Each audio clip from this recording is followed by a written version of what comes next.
კაი დრო იყო ის 90-იანი წლების ძველი დრო, ჩემი ბავშვობა მახსენდება. ბევრი ურთიერთობა იყო, გართობა იყო, რაღაცა სიყვარული იყო. ერთი საშუალება იყო კიდე მახსოვს. ამერიკაში ადვილად მოგახვედრებდნენ თუ დაგჭირდებოდა.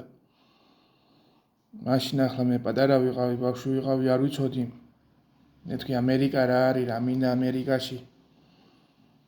ახლა რო წვალობენ ხალხი გადასვლაზე, ხან მექსიკაო, ხან უდაბნოშიო იქო, ხან მდინარე გადალახეო და რამე. ამდენი ბოდიალი კი არ ჭირდებოდა. აღშობოდნენ ახლა, ზუსტად კი არ მახსოვს. მუჭიო თუ წიხლიო რომ დაგარტყავ ამერიკაში, გადაგაგდებო. ხო და ცოტა მტკივნეული შეიძლება იყო, მაგრამ ამერიკაში კი მოხდებოდი. ხო და ახლა ის ერთი დარტყმა უნდა ეიტანო რამენაირად. აბა რა ვაგინახშე.